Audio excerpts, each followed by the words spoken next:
الحمد لله رب العالمين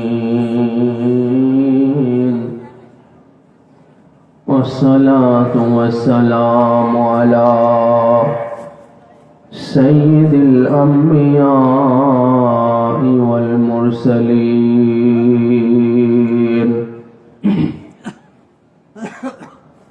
وعلى آله وأهل بيته الطيبين والطاهرين أجمعين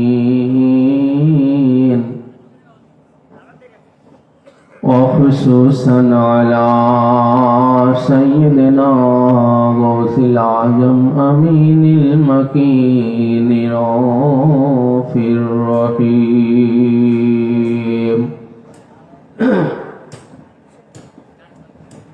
فأعوذ بالله من الشيطان الرجيم بسم الله الرحمن الرحيم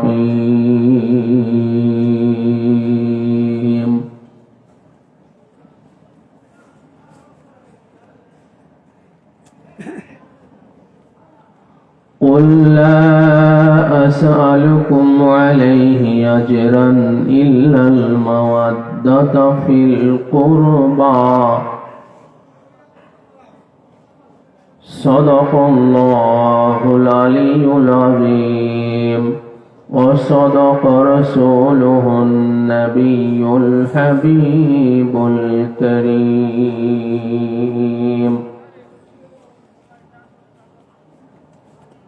وقال تعالى إن الله وملائكته يصلون على النبي يا أيها الذين آمنوا صلوا عليه وسلموا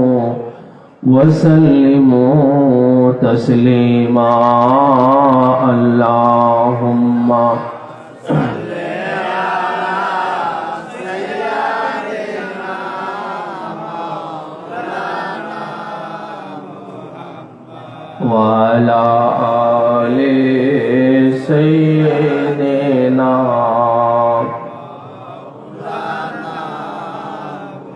اللهم صل على سيدنا مولانا محمد وعلى آل سيدنا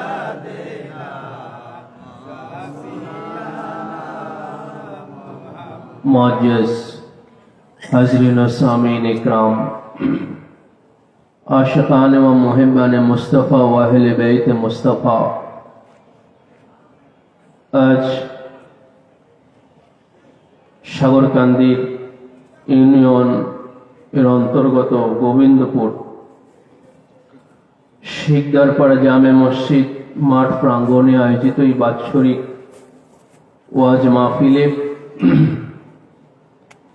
আল্লাহ পাক আমাদের উপস্থিত হওয়ার তৌফিক দান করেছেন এবং মাহফিলের শেষ অবধি উপস্থিত থেকে ইশক এবং মোহাব্বতের সহিত পাক মানজাতন আউলিয়া ইকরাম ওলি বুজুর্গ ইনাদের শান মর্তবা বলা এবং শোনার তৌফিক আল্লাহ পাক আমাদের দান করেছেন। আয়োজকদের এই মাহফিলখানা আয়োজন করার তৌফিক দান করেছেন।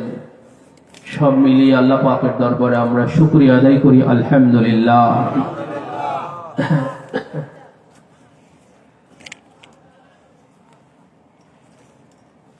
রাসূল আকরাম সাল্লাল্লাহু আলাইহি ওয়াসাল্লাম পাক তিনার পাক জবানে ইরশাদ করেছেন, ইন্নামা বুইস্তু মুআল্লিমান, আমি কেবলমাত্র শিক্ষক হয়ে তোমাদের মাঝে প্রেরিত হয়েছি। তো হুজুর সাহাবায়ে কেরামকে, মানব জাতিকে কখনো শরিয়াতের তালিম দিয়েছেন। যিনি মুআল্লিম যিনি তালিম দিয়ে থাকেন ওনাকে মুআল্লিম বলা হয়। তালিম যিনি দেন ওনাকে আরবিতে মুআল্লিম বলা হয়। হুজুর বলেছেন যে বইস্তু ইন্নামা বইস্তু মুআল্লিমান, আমি কেবলমাত্র মুআল্লিম হয়ে তোমাদের মাঝে প্রেরিত হয়েছি। তো সমস্ত ইলমের তালিম দেনেওয়ালা হুজুরে পাক। এই জন্য হুজুর শুধু শরিয়াত শিখিয়ে যাননি, কিন্তু অধিকাংশ মুসলিম উম্মাহ আলিম উলামারা শায়েখ মুহাদ্দিস মুফতিরা রাসূলুল্লাহ থেকে শুধু শরিয়াতের ইলম তারা অর্জন করেই ধর্মকে পরিপূর্ণ ভেবে নিল। যে আল্লাহ রাসূল এই নামাজের এটা শিখিয়েছেন, রোজার এটা শিখিয়েছেন, হজের এটা শিখিয়েছেন, যাকাতের এটা শিখিয়েছেন, দাড়ি রাখা এটা শিখিয়েছেন, টুপি পরা শিখিয়েছেন, পাগড়ি পরা শিখিয়েছেন, জুব্বা পরা শিখিয়েছেন, এটা শিখিয়েছেন, ওটা শিখিয়েছেন, এই আমল আল্লাহ রসুল শিখিয়েছেন, এটা করলে এত সওয়াব, এই আমল আল্লাহ রসুল শিখিয়েছেন, এটা করলে এত সওয়াব, এটা করলে এত ফায়দা, এটা করলে এত মর্তবা, এটা করে করেই ইসলাম শেষ হয়ে গেল, পরিপূর্ণ হয়ে গেল। কিন্তু হুজুরে পাক কি ভাই শুধু শরিয়াত শিখালেন নাকি আরো কিছু শিখিয়েছেন? হুজুর শিখিয়েন নাই? হুজুরে পাক মারিফত শিখিয়েছেন, হাকিকত শিখিয়েছেন, তরিকত শিখিয়েছেন, ইলমে জাহের শিখিয়েছেন, ইলমে বাতিন শিখিয়েছেন, সবকিছু শিখিয়েছেন হুজুরে পাক। কখনো ইশারায় শিখিয়েছেন, কখনো সরাসরি শিখিয়েছেন। বিভিন্ন হুজুরে পাকের ধরনটা ছিল এক এক সময় এক এক রকম, যেটা বিচিত্রময় রকমারি। হুজুরে পাকের এই তালিমে দেয়ার যে ধরন, যেখানে যেরকম আল্লাহ রসুল সেখানে সেইভাবে তালিম প্রদান করতেন। তো রাসূল আকরাম সাল্লাল্লাহু আলাইহি ওয়া সাল্লাম পাক এমন এক খোদার পক্ষ থেকে আগত এমন এক আধ্যাত্মিক ব্যক্তিত্ব ছিলেন হুজুরে পাক, এক আধ্যাত্মিক সত্তা ছিলেন খোদা তাআলার। খোদা তাআলার সেই জাতি সত্তা হতে আগত, যার শানে স্বয়ং আল্লাহ পাক ইরশাদ ফরমালেন যে কদ জাআকুম মিনাল্লাহি নূর, আল্লাহ হতে আগত এই জাতিগত সত্তা জনাবে মুহাম্মদুর রাসূলুল্লাহ সাল্লাল্লাহু আলাইহি ওয়াসাল্লাম। এমন এক আধ্যাত্মিক সত্তা ছিলেন হুজুরে পাক, যিনার তালিম দেওয়ার ধরনটা এত উচ্চ মর্গের ছিল, যার একটা ওয়াকিয়া উপমা দৃষ্টান্ত আমি আপনাদের সামনে পেশ করব। এটা এই আলোচনাটা অনেকটা ফিকির মূলক, জেনে রাখবেন, গবেষণামূলক। এটা যখন মদিনা শরীফের খাইবার নামক প্রান্তের সেই কামুস নামক যে দুর্গটা কেউই জয় করতে পারছেন না, কামুস নামে একটা দুর্গ ছিল খাইবারের প্রান্তরে, খাইবার একটা এলাকার নাম। যে এলাকায় যে যুদ্ধ হয় ওই যুদ্ধের নাম ওই এলাকার নামে হয়ে যায়, ঠিক কিনা?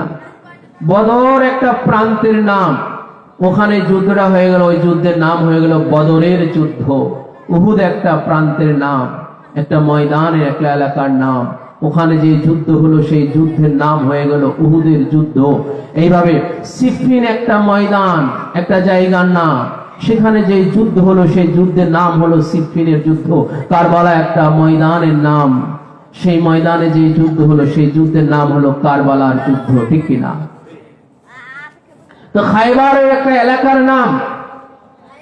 এই এলাকাতে ইহুদিদের অনেক দুর্গ ছিল, উঁচু প্রাচীর বিশিষ্ট বেষ্টনী যে এলাকা, এটাকে দুর্গ বলা হয়। শত্রুরা যে দুর্গের মধ্যে সহজে আক্রমণ করতে পারে না, বাইরে থেকে আক্রমণকারীরা আক্রমণ করতে পারে না। তো মদিনা শরীফে ইহুদিদের অনেক দুর্গ ছিল এই খাইবার এলাকায়। সবচেয়ে দুর্গম শক্তিশালী দুর্গ ছিল কামুস নামে যে দুর্গটা, সেইখান থেকে ইহুদিরা মুসলমানদের বিরুদ্ধে ষড়যন্ত্র করত, সেখান থেকে মুসলমানদের ধ্বংস করার ষড়যন্ত্র করত। তো রাসূল আকরাম সাল্লাল্লাহু আলাইহি ওয়াসাল্লাম পাক সেই দুর্গটা জয় করার জন্য হুজুর হযরত আবু বকরকে পাঠিয়েছেন, কিন্তু সেই খাইবার দুর্গ জয় হয়নি। হুজুরে পাক আবার হযরত ওমরকেও পাঠিয়েছেন, কিন্তু হযরত ওমরের দ্বারাও সেই খায়বার দুর্গ জয় হয়নি। হয়তো উসমানকেও পাঠানো হয়েছে, হয়তো উসমানের হাতেও সেই দুর্গটা জয় হয়নি। সবাই পরাজয় হয়ে ফিরে এসেছেন, ওর এই দুর্গটা জয় হয় নাই। এরপরে রাসূল আকরাম সাল্লাল্লাহু আলাইহি ওয়া সাল্লাম একদিন ঘোষণা দিলেন। হযরত সাহাল ইবনে সাদ রাদিয়াল্লাহু আনহু থেকে হাদিস ওয়াক বর্ণিত, তিনি বর্ণনা করছেন যে আন্না রাসূলুল্লাহ সাল্লাল্লাহু আলাইহি ওয়া সাল্লাম ক্বালা ইয়ামা খায়বারিন, খায়বারের দিনে আল্লাহ রাসূল ঘোষণা দিয়ে ইরশাদ ফরমালেন, লাউতিয়ান্না হাযিহির রায়া গাদা। হুজুর বললেন যে আগামীকাল এই খায়বার দুর্গ বিজয়ের যে যুদ্ধ, এই যুদ্ধের যে ঝান্ডাটা, রয়াতুন মানে যুদ্ধের যে ঝান্ডা, এটাকে আরবিতে রয়াতুন বলা হয়। তো এই রয়াতুনটা, এই ঝান্ডাটা আমি আগামীকালকে রজুলান লাউতিয়ান্না, অবশ্যই অবশ্যই আমি দান করব, দিব, প্রদান করব। রজুলান এমন একজন ব্যক্তির হাতে, তার নাম বলা হলো, আল্লাহ রাসূল নাম বললেন না। খুব গভীর মনোযোগ দিয়ে খেয়াল করবেন। আমার আলোচনার মাউজু বিষয় হলো যে বাতিলের উপরে বিজয় লাভের মহাশক্তিটা কি, যেই শক্তি থেকে আমাদের বিচ্যুতি ঘটেছে, মুসলিম উম্মার বিচ্যুতি ঘটেছে সেই শক্তি থেকে, পাওয়ার থেকে।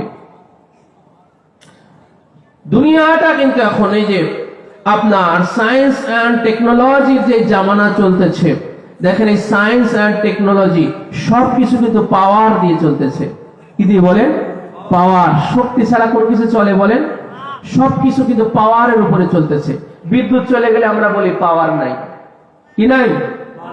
পাওয়ার নাই। বিদ্যুৎ দেখা যায় না, ওটা একটা শক্তি, আমাদের অগোচরে অদেখায় এক মহাশক্তি কাজ করে। লাইট জ্বলতেছে, মাইক চলতেছে, সবকিছু, মোবাইল চলতেছে ওই পাওয়ারে।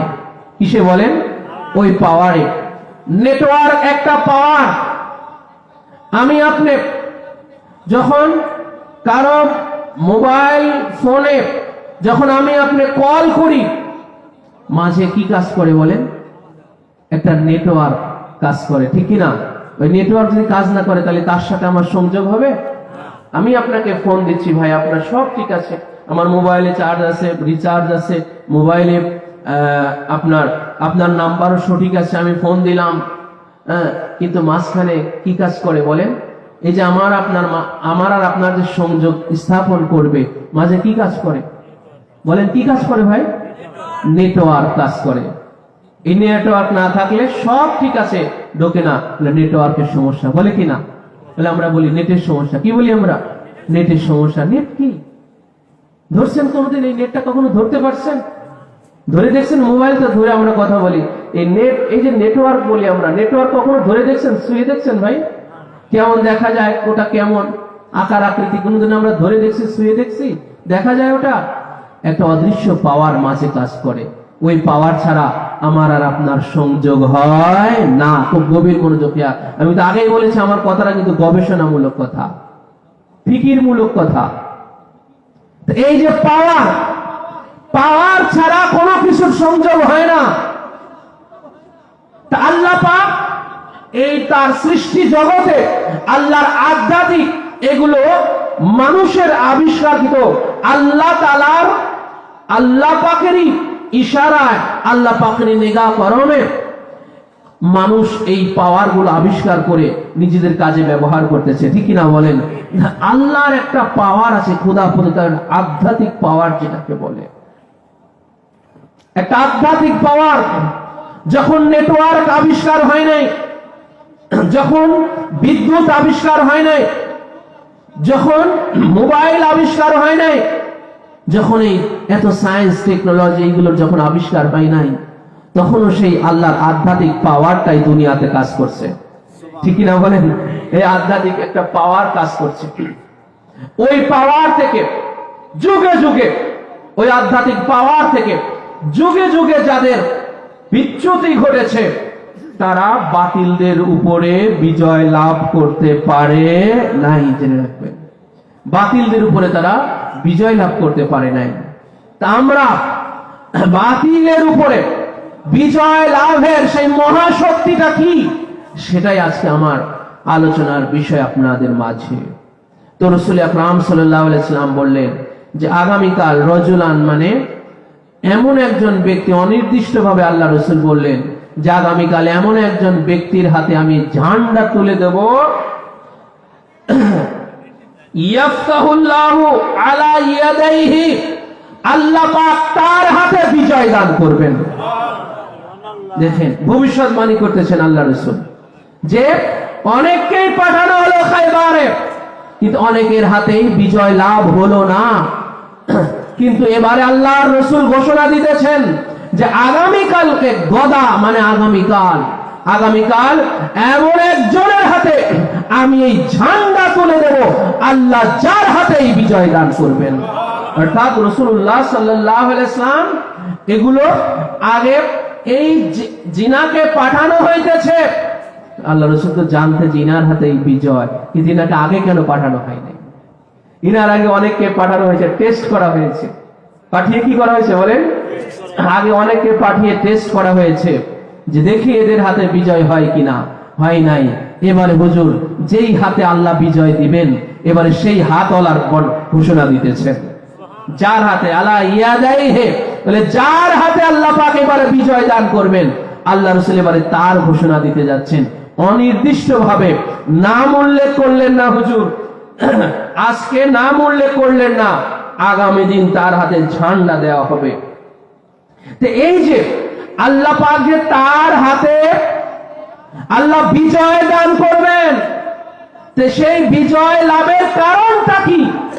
কি কারণে আগের যারা গিয়েছেন তাদের হাতে বিজয় হয় নাই, আর এবারে যিনি যাচ্ছেন আল্লাহ ওনার হাতে বিজয় দান করবেন? কারণটা কি, ডিফারেন্টটা কি, পার্থক্যটা কি?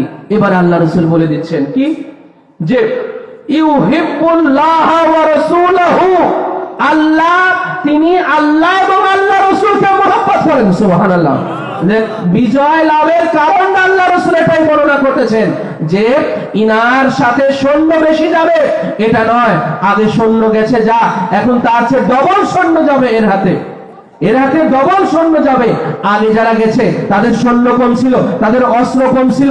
আল্লাহ রাসূল এটাও বলেন নাই যে আগের যারা গিয়েছে তাদের সৈন্য কম ছিল, অস্ত্র কম ছিল, আর এবারে কালকে যিনি যাবেন, কালকে যার হাতে ঝান্ডা দেওয়া হবে তার সৈন্য বেশি থাকবে, তার অস্ত্র বেশি থাকবে, তার শক্তি বেশি থাকবে।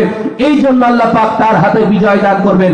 আল্লাহ রাসূল এরকম কিচ্ছু বললেন না, হুজুর শুধু এমন একখানা মহামূল মন্ত্র ঘোষণা করলেন যে এই জন্য আল্লাহ পাক তার হাতে বিজয় দান করবেন যে ইউহিব্বুল্লাহ ওয়া রাসূলুহু, আল্লাহ এবং আল্লাহর রাসূলকে ইনি মহব্বত করেন। ওয়া ইউহিব্বুল্লাহু ওয়া ইউহিব্বুহুল্লাহু ওয়া রাসূলুহু, এবং আল্লাহ এবং আল্লাহর রাসূলও তাকে মহব্বত করেন। সুবহানাল্লাহ। দুটো তরফ থেকে বলে, পহেলা তিনি আল্লাহ এবং আল্লাহ রসুলকে মহব্বত করেন, আর দ্বিতীয় হলো যে আল্লাহ এবং আল্লাহ রসুলও তাকে মহব্বত করে। তাহলে ভাই আমরা কি পেলাম বলেন? এই বিজয় লাভের কারণ কি পেলাম? আল্লাহর প্রতি মহব্বত। কি বলেন? আল্লাহর প্রতি মহব্বত।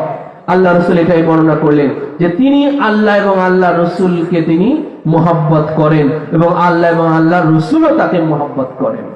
তাহলে এই যে দেখেন, বাতিলের উপরে বিজয় লাভ করতে হলে থাকতে হবে আল্লাহ এবং আল্লাহ রসুলের প্রতি কি বলেন? মোহাম্মত থাকতে হবে। যেই মোহাম্মত আগে যারা গিয়েছেন তাদের মধ্যে হয়তো আল্লাহ এবং আল্লাহ রসুলের প্রতি যে মোহাম্মত থাকার দরকার সেটা তাদের মধ্যে ছিল না। এটাই আল্লাহ রসুল বর্ণনা করলেন। তাই হুজুরে পাক এটা বর্ণনা জাহির করে দিলেন যে যে পরিমাণ মোহাম্মত আল্লাহ এবং আল্লাহ রসুলের প্রতি থাকা দরকার আগের যারা ছিলেন তাদের মধ্যে ছিল না। এবারে যার হাতে ঝান্ডা দেওয়া হচ্ছে ইনি হলেন সেই আল্লাহ এবং আল্লাহ রসুলের মোহাব্বতকারী।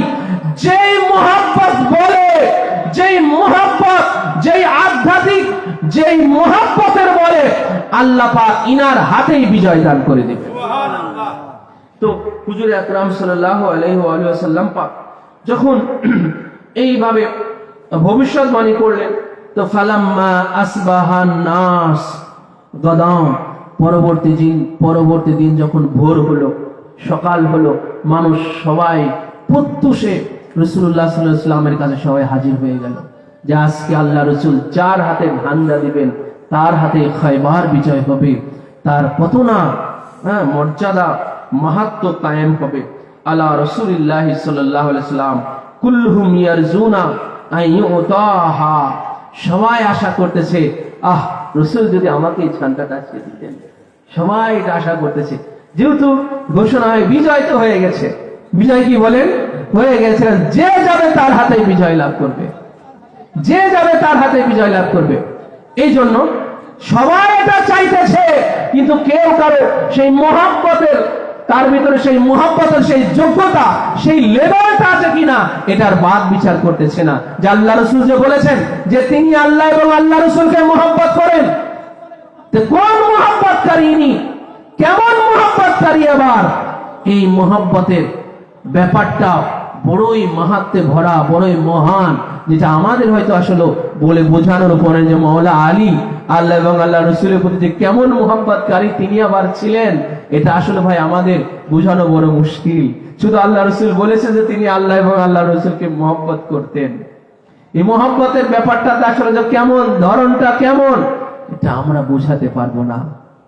এটা আমাদের বোঝানো বড় কঠিন ব্যাপার, জেনে রাখবেন। তো সবাই এটা আশা করতেছে। ফাকালা আইনা আলী ইবনে আবি তালিবিন, কিন্তু আল্লাহ রসুল বলেন যে আলী ইবনে আবি তালেব কাহা, আলী ইবনে আবি তালেব কোথায়?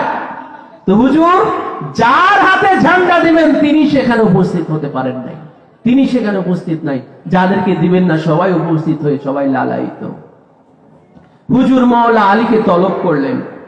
ফাকালু, সবাই বললেন যে হুয়া ইয়া রাসূলুল্লাহ ইয়াশতাকি আইনাইহি, ইয়া রাসূলুল্লাহ ওনার চোখের অসুখ হয়েছে, ওনার চোখের বিমারি হয়েছে, চোখের বিমারিতে, চোখের অসুস্থতা, ইয়া রাসূলুল্লাহ উনি এখানে হাজির হতে পারেন নাই।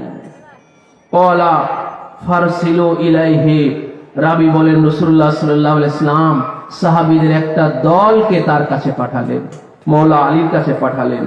ফাউতিয়া বিহি, অথবা রাসূলুল্লাহর কাছে ওনাকে নিয়ে আসা হলো। ফাবাসাকা রাসূলুল্লাহি সাল্লাল্লাহু আলাইহি ওয়া সাল্লামা ফি আইনাইহি, অথবা আল্লাহ রাসূল ওনার থুতু মুবারক মাওলা আলীর দুই চোখের উপরে মেখে দিলেন। ফাবারা হাত্তা কানা লাম ইয়াকুন বিহি ওয়াজাউন, অতঃপর ওনার চক্ষু যুগল এমন সুস্থ হয়ে গেল, সাথে সাথে হুজুরে পাকে থুতু মুবারক লাগানো, মাখানো মাত্র মাওলায়ে কায়নাত পাকের চক্ষু যুগল মুবারক সাথে সাথে এমন ভাবে সুস্থ হয়ে গেল যে এর আগে ওনার চোখে কোনো অসুখই ছিল না।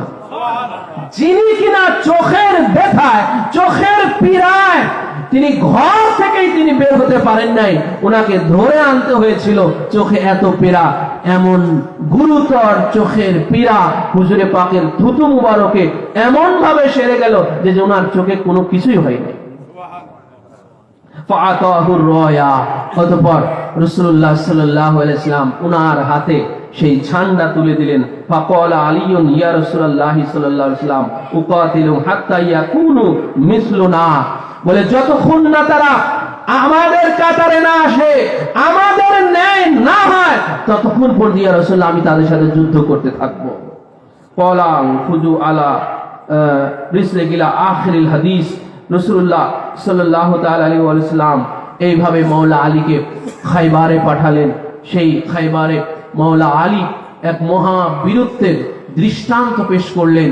সেই তামুস নামক যেই দুর্গ, যার গেট আজ পর্যন্ত কেউ ভাঙতে পারে নাই, মাওলায়ে কায়নাত পাক সেই গেট, সেই খায়বার দুর্গের সেই গেটখানা মাওলা আলী উনার বাম হাত দিয়ে ভেঙে ফেললেন।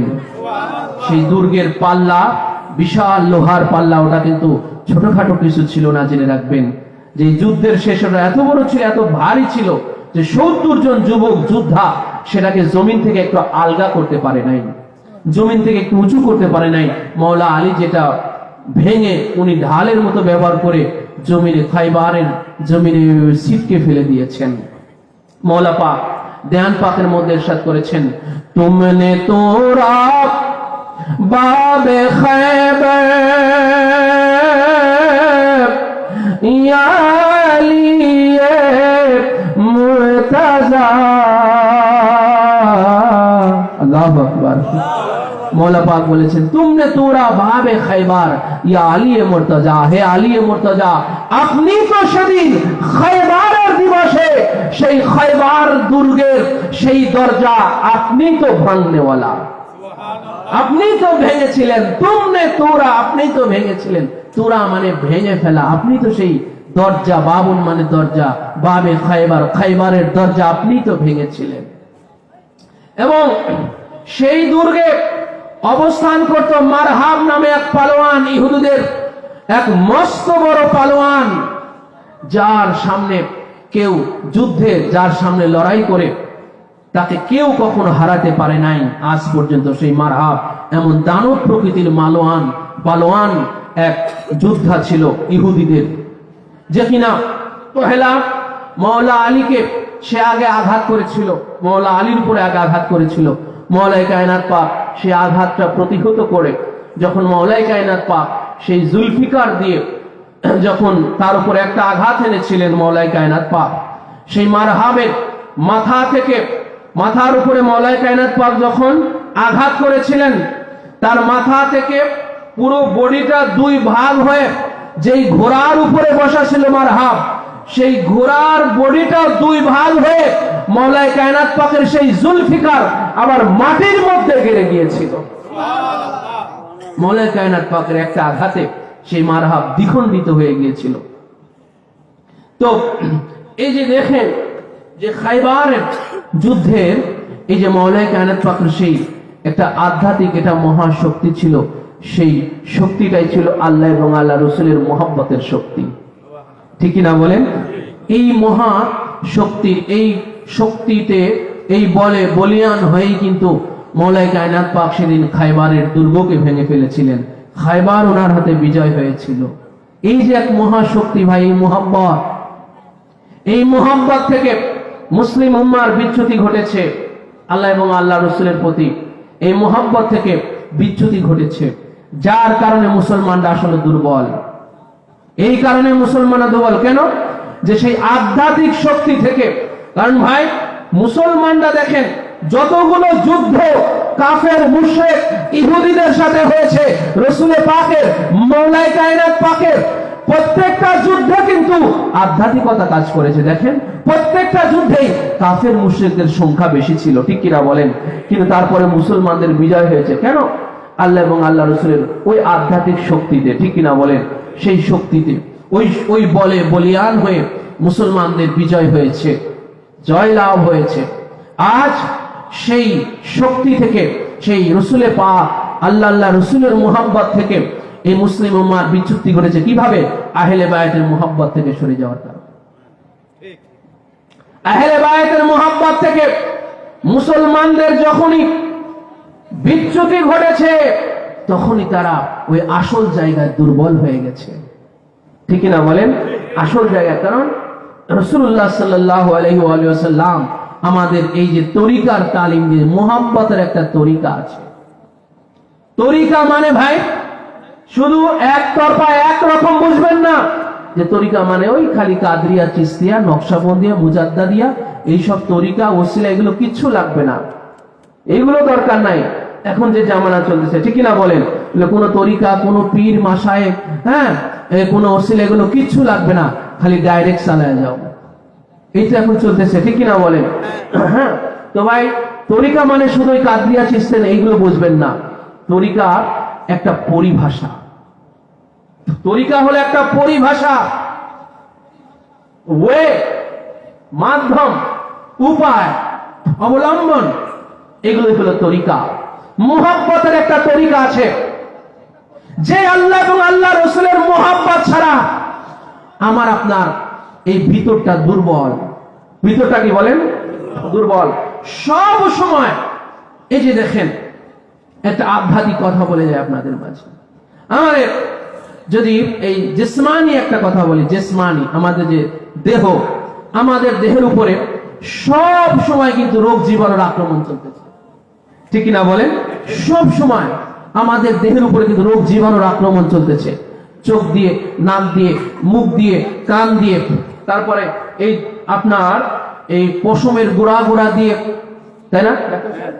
এরপরে খাবারের সাথে, পানির সাথে, হ্যাঁ, পায়ের তালু থেকে, এইভাবে বিভিন্ন ভাবে আমাদের দেহে রোগ জীবাণু ঢুকে আমাদের দেহের উপর আক্রমণ করতেছে। আর এই প্রতিনিয়ত আমাদের ভিতরে যে রোগ জীবাণু আক্রমণ করতেছে আমাদের দেহটাকে, আল্লাহ পাক আমাদের দেহের ভিতরে এমন এক মহা শক্তি আল্লাহ পাক দিয়ে দিয়েছে, রোগ প্রতিরোধ শক্তি। এই রোগ প্রতিরোধ শক্তি যদি আমাদের ভিতরে খোদা প্রদত্ত গড গিফটেড এই রোগ প্রতিরোধ শক্তি যদি না থাকতো, তাহলে আমরা বেঁচে থাকতে পারতাম না। এই রোগ জীবাণু আমাদের দ্রুত শেষ করে দিত। প্রতিনিয়ত সেই রোগ জীবাণু, রোগ প্রতিরোধ শক্তিটা এই রোগ জীবাণু গুলোকে শেষ করে দিয়ে দিয়ে আমাদেরকে সুস্থ রাখে। যখন রোগ প্রতিরোধ ক্ষমতা একটু দুর্বল হয়ে যায়, তখন আমরা এই সমস্যা, সেই সমস্যা আমরা ভুগে থাকি। তো ভাই, এই যে রোগ জীবাণু আমার আপনার দেহের উপরে সব সময় আক্রমণ চালাইতেছে, তো শয়তানের যে একটা শয়তানি শক্তি আছে কি নাই বলেন? শয়তানের যে একটা শয়তানি শক্তিও কিন্তু সব সময় আমাদের উপরে আক্রমণ চালাইতেছে। এটা তো ভাই শয়তান তো কুরআন পাকের মধ্যে স্পষ্ট বলে দিয়েছে যে হে আল্লাহ, এই সিরাতাল মুস্তাকিমের উপরে আমি অবস্থান নিয়ে তাদের সামনে থেকে, পিছন থেকে, ডান দিক থেকে, বাম দিক থেকে, চতুর্দিক থেকে আমি তাদেরকে আক্রমণ করব। আছে কি নাই? কুরআন পাকের মধ্যে ইবলিস তো এটা বলে দিয়েছে আল্লাহ পাকের কাছে যে আল্লাহ, তুমি তাদের অধিকাংশকেই তুমি সেই শুকরিয়া, কৃতজ্ঞতা আদায়ের জায়গাতে পাবে না, অধিকাংশই কাফের হয়ে যাবে। এটা তো শয়তান স্পষ্ট কুরআন, ওর সেই কথাটা আল্লাহ পাক কুরআন পাকে নাজিল করে দিয়েছে। তো এই যে দেখেন, রোগ জীবাণু একটা প্রতিরোধ শক্তি আমাদের মধ্যে কাজ করতেছে।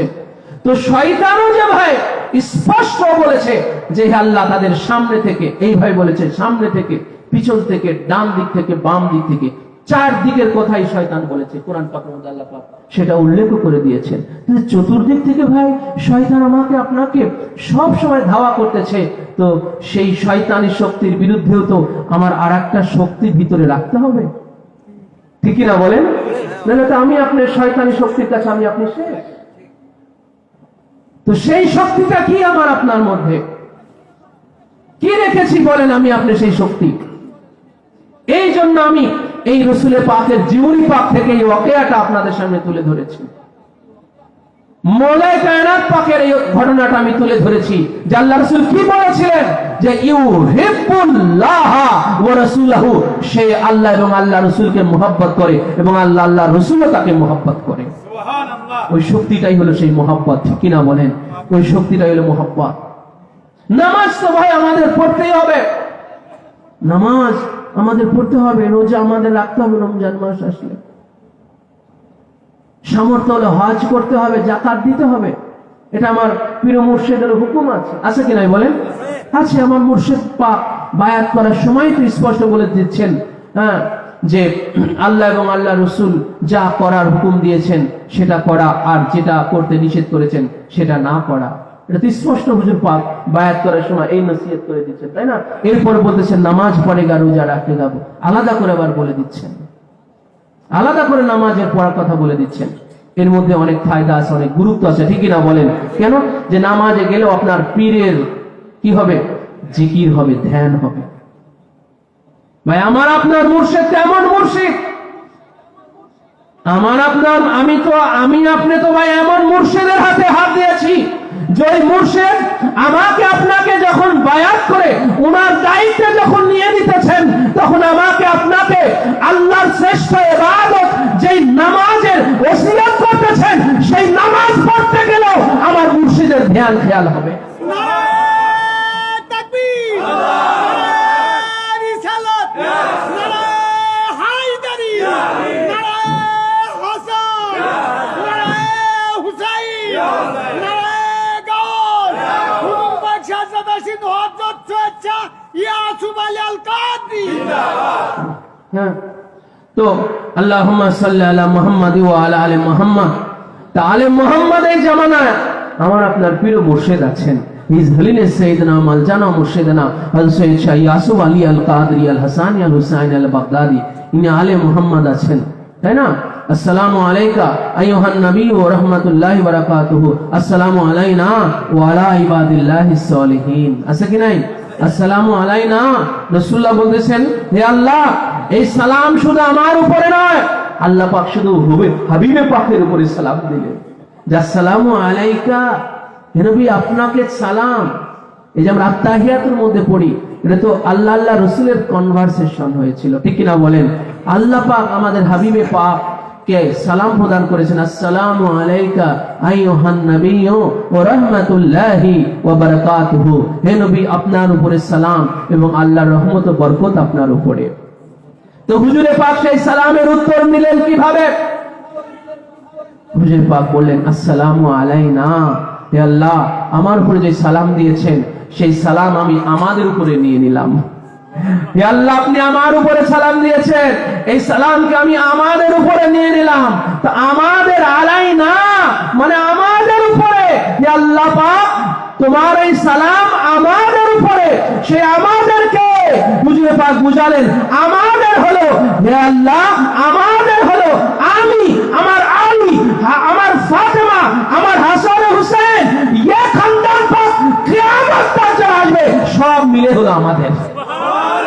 ওয়ালা ইবাদিল্লাহিস সালিহিন, এবং এই খানদান পাকের বাইরে যারা আবদে সালেহ আছেন, যারা নেককার বান্দা আউলিয়া ইকরাম যারা আছেন, খানদান পাকের বাইরে কিন্তু তারা নেককার আছেন, আবদে সালেহ আছেন, অর্থাৎ আউলিয়া ইকরাম আছেন, আল্লাহর ওলি আছেন, কি আছেন বলেন?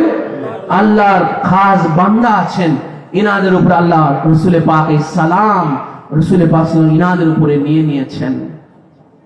তো এই যে আল্লাহ এবং আল্লাহ রাসূলের যে মোহাব্বত, ভাই এই মোহাব্বতের যে তরিকার তালিম দিলেন, মোহাব্বতের একটা তরিকা আছে। কোন তরিকায় আপনার আল্লাহ আল্লাহ রাসূলের মোহাব্বতটা হবে? কোন উপায়ে আল্লাহ আল্লাহ রাসূলের যে আল্লাহ আল্লাহ রাসূলের মোহাব্বত না হলে ওই যে শয়তানি যে শক্তিটা আমার আপনার উপরে চতুর্দিক হতে ধাওয়া করতেছে, সব সময় আমার আপনার উপরে চতুর্দিক থেকে সেই শয়তানি শক্তিটা আমার উপর পাকড়াও করতেছে, আমার আপনার উপরে ঘেরাও হয়ে আছে। তো সেই মহা শয়তানি শক্তিটার সেই কি প্রতিরোধটা, কি প্রতিরোধ? অসুখ হলে ভাই আমরা অ্যান্টিবায়োটিক খাই, অ্যান্টিবায়োটিক আমরা ব্যাকটেরিয়ার বিরুদ্ধে একটা শক্তি সঞ্চার করার জন্য, তাই না? আমরা অ্যান্টিবায়োটিক খাই। তো ভাই এই রোগ জীবাণুকে ধ্বংস করার জন্য দৌড়ে ছুটে যাই আমি আপনার ডাক্তারের কাছে, যাই কি যাই না বলেন? দৌড়ে ছুটে যাচ্ছি রোগ জীবাণুকে ধ্বংস করার জন্য। তো ওই যে শয়তানি শক্তিটা যে আমার আপনার উপরে সবসময় আক্রমণ, এটাকে ধ্বংস করার জন্য কোথায় যাচ্ছি বলেন? কোথায় যাচ্ছি? এই ডাক্তার কোন ডাক্তার বলেন? এই ডাক্তার কোন ডাক্তার? হুজুরে পাক সাল্লাল্লাহু আলাইহি ওয়াসাল্লাম ने इरशाद फरमाया, अहिब्बुल्लाह लमा यगजुकुम मिन नियामिही वहिब्बुनी लिहुब्बिल्लाहि ताआला वहिब्बु अहला बैती लिहुब्बी। হুজুর আমার মুহাব্বতের তরিকার তালিম দিতেছেন, মুহাব্বতের তরিকার তালিম। যেই আল্লাহ এবং আল্লাহ রাসূলের মুহাব্বত ছাড়া ওই তাগুতি শক্তি, শয়তানের ওই শক্তি হতে আমার আপনার নিরাপত্তা লাভের কোনো উপায় নাই। সেই আল্লাহ এবং আল্লাহ রাসূলের মুহাব্বতটা কোথায় নিহিত আছে, কোথায় সেই মুহাব্বত হবে? আল্লাহ রাসূল সেই তরিকার তালিম দিতেছেন। হুজুর বলতেছেন, হে মানব জাতিরা রে, হে জিন ইনসানেরা, জেনে রেখো আল্লাহকে তোমাদের মুহাব্বত করতেই হবে। আল্লাহকে মুহাব্বত মোহাব্বত না করলে আল্লাহর নিয়ামত ভোগ করা তোমাদের হবে কুফুরি, তোমরা কুফুরির অবস্থানে চলে যাবে। ওই আল্লাহর মোহাব্বতের জন্য আহিবুনি লিহুব্বিল্লাহি তাআলা, ওই আল্লাহর মোহাব্বত পাওয়ার জন্য আমি নবীকে মোহাব্বত করো। আমি নবীর মোহাব্বত ছাড়া আল্লাহর মোহাব্বত তোমাদের হবে না। ওয়াহিব্বু আহলা বাইতি লিহুব্বি, আর আমার মোহাব্বত হওয়ার জন্য, যে আমি নবীর মোহাব্বত ছাড়া আল্লাহ পাকের মোহাব্বত হয় না, সে আমি নবী মোহাব্বতের জন্য, আমার মোহাব্বত হওয়ার জন্য তোমরা আমার আহলে বাইত, আমার আলী, ফাতেমা, হাসান ও হুসাইন, এনাদেরকে মোহাব্বত করো। আর এনাদের থেকে কিয়ামত পর্যন্ত মাওলা আলী আর খাতুনে আতার পাকের যত সন্তানগণ কিয়ামত পর্যন্ত থাকবে, ইনাদের আওলাদ পাক কিয়ামত পর্যন্ত, সন্তান সন্ততি কিয়ামতের আগ দিন পর্যন্ত। রাসূলুল্লাহ বলেছেন এই কিয়ামতের একদিন আগে হলেও আল্লাহ পাক আমার আহলে বায়তের মধ্য থেকে অবশ্যই অবশ্যই আমার আলী ও ফাতেমার আওলাদ থেকে আল্লাহ পাক একজনকে অবশ্যই অবশ্যই প্রেরণ করবে।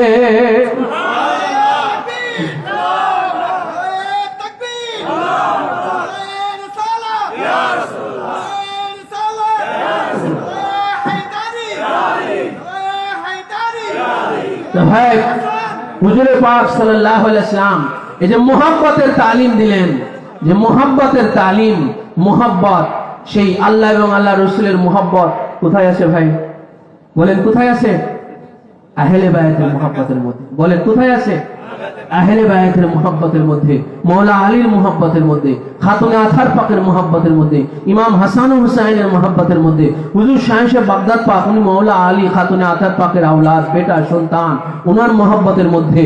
হুজুরে গৌসে সানি পাক, মঙ্গলকোট পাকের বাদশাহ হুজুর গৌসে সানি পাক, ওনার মোহাব্বতের মধ্যে আল্লাহ রসুলের মোহাব্বত। কেন? উনি মওলা আলী খাতুনে আতার পাকের বেটা, আহলে বায়াত। উনি মেদিনীপুরের মওলা পাক হুজুর কেবলা ও কাবা, উনার মোহাব্বতের মধ্যে।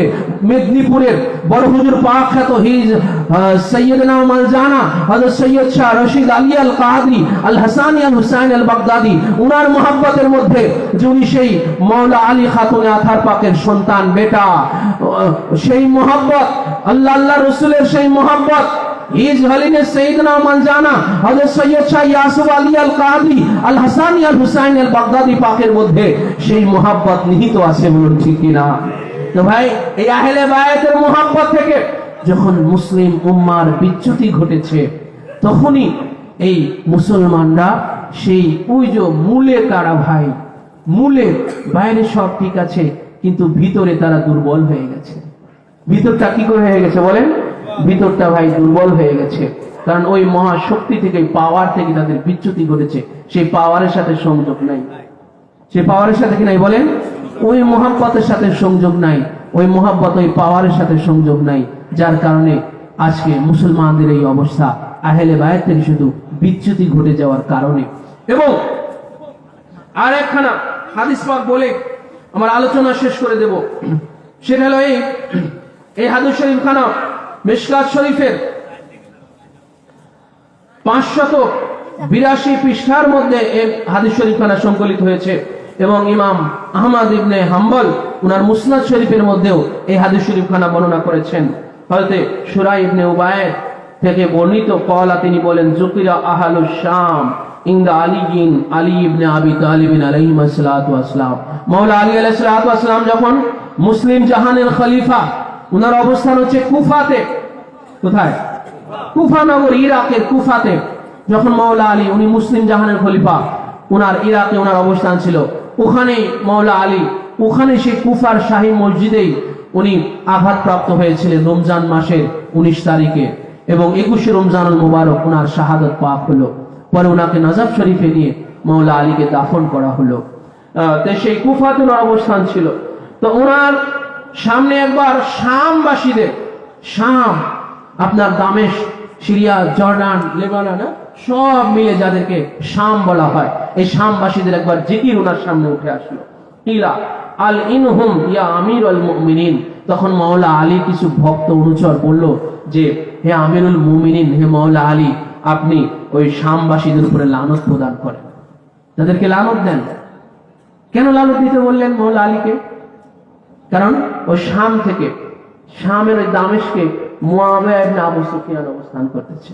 শামের দামেশকে, সেখান থেকে মুয়াবিয়া মাওলা আলীর বিরুদ্ধে ষড়যন্ত্র করত। কি করতো বলেন? ষড়যন্ত্র করত। ওই দামেস্ক থেকেই তো সিফিনের যুদ্ধ করার জন্য সেই কোথায় দামেস্ক থেকে সেই সিফিনে চলে আসছে হাজার হাজার লক্ষ লক্ষ সৈন্য নিয়ে মুয়াবিয়া, লক্ষ লক্ষ মানুষকে কিনে, তাদেরকে আপনার অর্থ ক্ষমতা দিয়ে কিনে সেই দামেস্ক থেকে সিফিন পর্যন্ত চলে আসে মাওলা আলীর বিরুদ্ধে যুদ্ধ করার জন্য। মাওলা আলী এটা শোনার পর উনি আবার ওনার সৈন্যদেরকে নিয়ে সেই সিফিনে চলে গেলেন, ফোরাত নদীর তীরে। ওখানে এক রক্তক্ষয়ী যুদ্ধ সংঘটিত হলো, তাই না? সে এক বিশাল ঘটনা। তো মাওলা আলী তখন বললেন যে, তোমরা তো বলছো আমাকে শামবাসীদের উপরে লানত দেওয়ার জন্য, কিন্তু শাম তো শুধু ওই দুশমন যে রয়েছে সেটা নয়, শাম তো এক বিশাল এক রাজ্য। শুধু দামেস্কে একটা জায়গাতে শুধু ওনার ষড়যন্ত্র, ওনার দুশমন, মাওলা আলীর দুশমন। কিন্তু রাসূলুল্লাহ সাল্লাল্লাহু আলাইহি সাল্লামের একখানা বাণী তখন মাওলা আলী তুলে ধরলেন, ক্বালা লা, না, আমি এই পুরো শামবাসীদের উপরে আমি লানত দিতে পারবো না। কেন? ইন্নী সামিতু রাসূলুল্লাহি সাল্লাল্লাহু আলাইহি ওয়া সাল্লাম, কেননা আমি আল্লাহ রাসূলকে বলতে শুনেছি। মাওলা আলী বলতেছেন, শুনে রেখো, আমি আল্লাহ রাসূলকে বলতে শুনেছি, ইয়াকুলু, হুজুরে পাক ইরশাদ করেছেন যে, আল আবদালু ইয়াকুনুনা বিশাম ওহুম 40 রাজুলান। হুজুরে পাক ভবিষ্যৎবাণী করে গিয়েছেন, আমি মাওলা আলী সেটা বলে শুনেছি। হুজুর বলেছেন, এই শামের জমিনে, অর্থাৎ সিরিয়া, লেবানন, জর্ডান, এই সব মিলে যে 5 থেকে 6টা রাষ্ট্র মিলে যে শাম, এই পুরো শাম জুড়ে আল্লাহ রাসূল বলেছেন যে 40 জন আবদাল সেখানে অবস্থান করবে। এটা রাসূলুল্লাহ সাল্লাল্লাহু আলাইহি সাল্লাম ভবিষ্যৎবাণী করে গিয়েছেন যে এই পুরো শাম মিলে মোট 40 জন আবদাল এখানে অবস্থান করবে। কুল্লামা মা রাজুলুন আবদালাল্লাহু মাকানাহু রাজুলান, যখনই একজন ওই জায়গা খালি হয়ে যাবে, একজন আবদাল যখন পর্দা নেবেন, ওনার বেসালে পাক হবে, আল্লাহ পাক সেই জায়গাতে আরেকজন আবদাল ওখানে সেট করে দিবেন। সবসময় রানিং 40 জন চলতেই থাকবে। ইউসফা বিহিমুল গি, ইউসফা বিহিমুল গায়সু, আল্লাহ রাসূল বলতেছেন সেই তাদের ওসিলায় তারা অনাবৃষ্টির সময় বৃষ্টি প্রাপ্ত হবে। সুবহানাল্লাহ। বলে শামে যখন অনাবৃষ্টি দেখা দিবে, আল্লাহ রাসূল বলতেছেন, এই যে দেখেন ওলি আল্লাহদের ওসিলায় কি হয় ভাই, আমরা ওলি আল্লাহদেরকে চিনি না, বুঝি না। হ্যাঁ, আমরা একটু পরিস্থিতি আমাদের অনুকূলে আসলেই আমরা ওলি আল্লাহদের বিরুদ্ধে আমরা চলে যাই, ঠিক কিনা বলেন? হ্যাঁ, ভাঙচুর, নাশকতা, এই যে যেগুলো হইতেছে আর কি ওলি আল্লাহদের উপরে। হ্যাঁ, তো রাসূলুল্লাহ বললেন যে ইউসফা বিহিমুল গায়সু, তারা অনাবৃষ্টির সময় এই শামের জমিনে যখন অনাবৃষ্টি হবে, বৃষ্টি হচ্ছে না, আল্লাহ পাক এই ওলিদের, এই আবদাল শ্রেণীর, এদের এই আবদালদের ওসিলায় আল্লাহ পাক সেই শামের জমিনে বৃষ্টি বর্ষণ করবে। ওয়ায়ুম কসারু বিহিমু আলাল আদাই, এবং রাসূল পাক সাল্লাল্লাহু আলাইহি ওয়াসাল্লাম বলতেছেন যে তারা শত্রুদের উপরে এই আবদালদের ওসিলায়, আল্লাহ রাসূল বলতেছেন যে আবদালদের ওসিলায় তারা শত্রুদের উপরে বিজয় লাভ করবে। এই যে দেখেন, বিজয় লাভ করবে শত্রুদের উপরে, মানে বাতিলদের উপরে, বাতিলদের উপরে। ভাই কাদের ওসিলায় বিজয় লাভ হচ্ছে? কাদের ওসিলায় বলেন? আবদালদের ওসিলায়। তো আবদাল কারা? আবদাল কারা বলেন? আল্লাহর ওলি। আবদাল কারা? আল্লাহর ওলিগণ, তাদের ওসিলায় বিজয় লাভ হইতেছে। ওয়ায়ুসরাফু আলা আহলি শাম আন আহলি শাম বিহিমুল আযাব, এবং যেই শামবাসীদের উপরে আযাব হওয়ার কথা ছিল, যেখানে আযাব হওয়ার কথা ছিল, আল্লাহ পাক সেই আযাবটাকে তাদের ওসিলায় পরিবর্তন করে দিবেন। তো আযাবের বিপরীত কি? আযাবের বিপরীত কি? রহমত। আযাবের বিপরীত হলো রহমত। বলে যেখানে এই শামবাসীদের উপরে আযাব হওয়ার কথা ছিল, কিন্তু যেহেতু এই শামে 40 জন আবদাল অবস্থান করতেছেন, এই জন্য আল্লাহ পাক সেই আবদালদের উসিলায় শামবাসীদের আযাবটাকে পরিবর্তন করে রহমতে পরিণত করে দিবেন। তো যেই আবদালদের উসিলায়, এটা রাসূলুল্লাহর জামানায় যেহেতু হুজুর বলেছেন যে এই শামে এটা চলতে থাকবে, হতে থাকবে, এটা থাকবে, তো ওরা হুজুরে পাকের এই জামানায়, এই বেলায়েতের জামানায়, আহলে বায়াতের জামানায় সে আবদাল শ্রেণী, উনার আবদালদের উসিলা আল্লাহ পাক সেই শামবাসীদের আজও সেই মর্তবা আল্লাহ পাক দান করতেছেন। আর হুজুর শাহে বাগদাদ পাক তিনার মর্তবা কি, যে আবদালদের উসিলায় ভাই আমরা কেন গৌসে পাকের দামান ধরেছি, গৌসে পাকের গদিনশীন আমাদের আপা মাওলা পীর মুর্শিদ গৌসে পাকের 23তম গদিনশীন বংশধর, সুবহানাল্লাহ। আমরা যে মহাশক্তিকে ধরেছি ভাই, যেই এতক্ষণ যেই বর্ণনা আমি আপনাদের সামনে তুলে ধরলাম, যে এই সেই মহাশক্তি, এই সেই মহাশক্তি আমার আপনার পীর মুর্শিদ যিনি মাওলা আলীর খাস বংশধর। আমরা মাওলা আলীর হাত ধরেছি, উনি হাসান হুসাইনের খাস নয়নের মণি চশমের ঔষধ, আমরা সেই হাসানি হুসাইনি দামান ধরেছি, আমরা সেই গৌসে পাকের গৌসিয়াতের দামান ধরেছি, কেন আমাদের পীর মুর্শিদ গৌসে পাকের গৌসিয়াতের গদিনশীন বংশধর, সুবহানাল্লাহি ওয়া বিহামদি। আমরা সেই গৌসে পাকের সেই দামান ধরেছি, গৌসে পাকের সেই দস্তগিরি হাত আমরা ধরেছি, যেই গৌসে পাক তিনার হাতের সামনে বলেছেন ইন্না ইয়াদি আলা রাইসি মুরিদি কাসসামাই আলাল আরদ। আমার এই হাত গৌসে পাক বলেছেন, আমার এই দস্তগিরি হাত, এই সাহায্যের এই হাত আমার সমস্ত মুরিদের মাথার উপরে বিরাজমান, যেইভাবে আসমান পুরো জমিনের উপরে বিরাজমান। মুজিবে গৌসে পাক, মুজিবে গৌসে পাকের ইরশাদ করেছে, তো আমরা তো ভাই সেই গৌসে পাকের দস্তগিরি হাত আমরা ধরেছি, গৌসে পাকের গৌসিয়াতের দামান আমরা ধরেছি। তো গৌসে পাকের বিলায়েতি বুজুর্গ সেই পাওয়ার কোথায় আছে, যে আবদাল শ্রেণীর ওসিলায় আল্লাহ পাক জমিনে বৃষ্টি বর্ষণ করেন, যে আবদালদের ওসিলায় শামবাসীদের আল্লাহ পাক বিজয় দান করে বাতিলদের উপরে, শয়তানি তাগুতের উপরে, শয়তানি শক্তির উপরে, যে আবদালদের ওসিলায় আল্লাহ পাক শামবাসীদের আযাবকে রহমতে পরিণত করে দেন। আর গৌসে পাক হচ্ছেন ফাসিকো কো দিবানা दीते हैं आसी की तरह कुतुबो दाले ज़मान हज़रत वासो सकलैन कुतुबो दाले ज़मान हज़रत वासो सकलैन। আমার मौला पाक इरशाद फरमालेন, फासिकों को भी बना दीते हैं आसी की तरह। আমার হুজুর শাহে বাগদাদ পাক গৌসুস সাকালাইন যিনি ফাসিককেও বানিয়ে দিতে পারেন কুতুব ও আবদাল জামানার কুতুব, জামানার আবদাল বানিয়ে দিতে পারেন। গৌসে পাক হলো সেই, যে আবদালদের মর্তবা এত, আমার গৌসে পাক একটা ইশারায় সেই আবদালকে বানিয়ে দিতে পারেন। মৌলা পাক ইরশাদ করেন, তাই না, চোরকে কুতুব বানাইছেন কিনা ভাই? বানাইছেন না?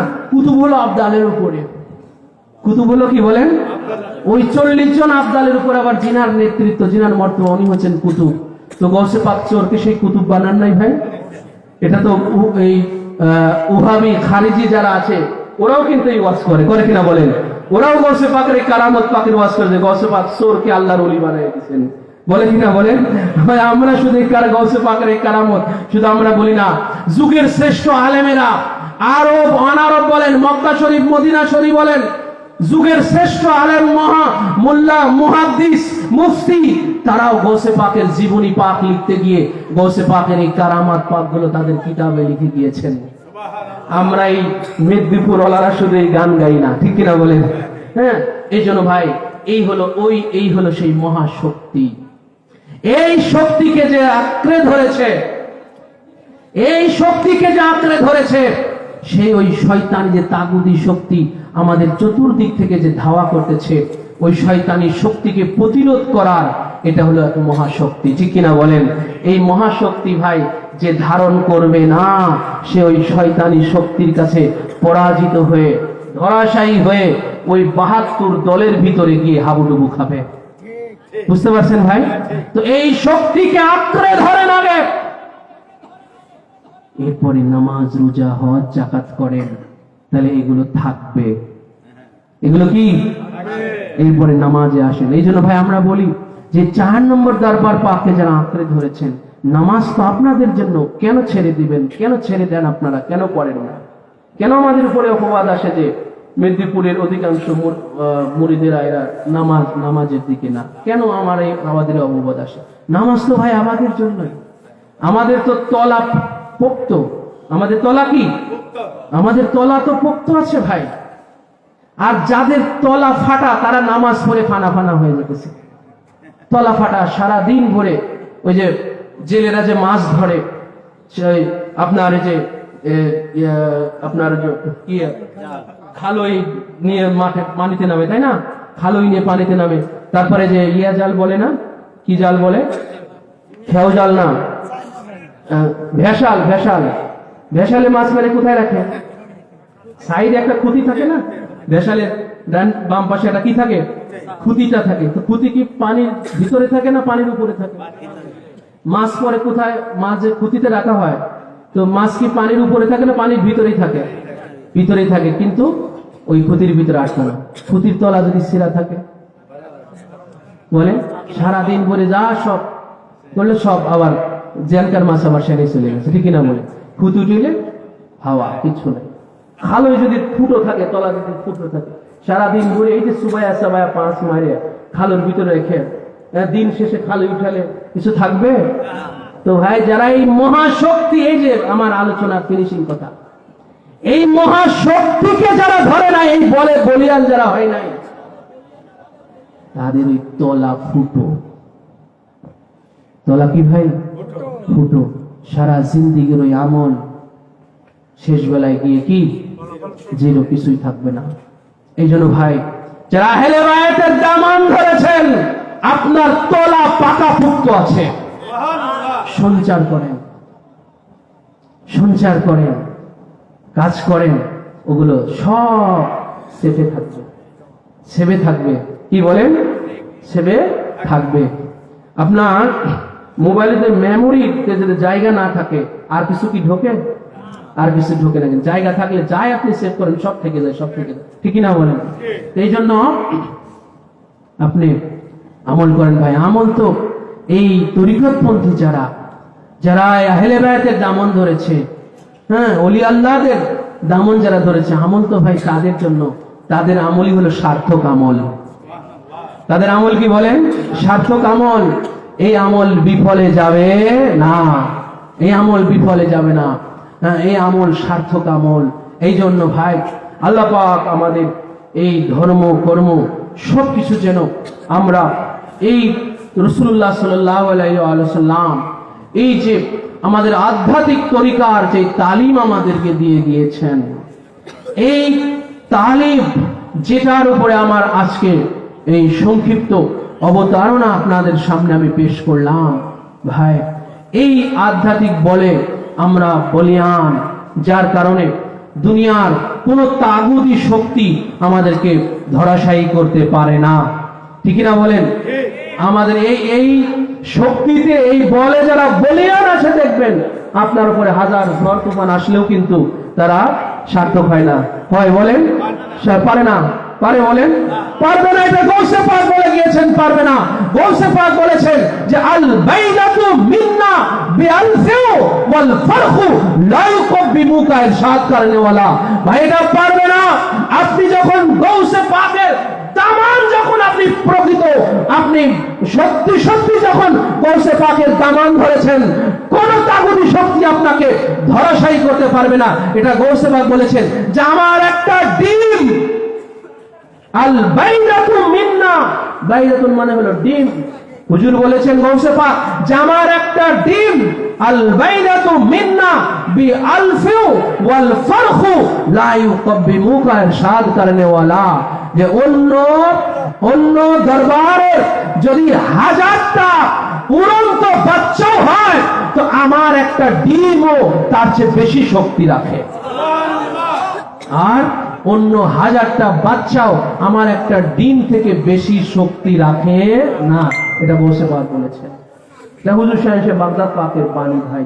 এই জন্য যেই মহাশক্তিকে আমরা আঁকড়ে ধরেছি, এই শক্তিকে আঁকড়ে ধরে যেন আমরা আমাদের জিন্দেগি অতিক্রম করতে পারি, আমাদের পরবর্তী জেনারেশনকে যেন এই মহাশক্তি, এই তরিকার উপরে আমরা যেন রেখে যেতে পারি, প্রতিষ্ঠিত করে যেতে পারি। আল্লাহ পাক আমাদের কবুল ও মঞ্জুর করুন। সবাই বলি আমিন। ওমা আলাইনা ইল্লাল বালাগ। আসসালামু আলাইকুম ওয়া রাহমাতুল্লাহি তাআলা ওয়া বারাকাতুহু।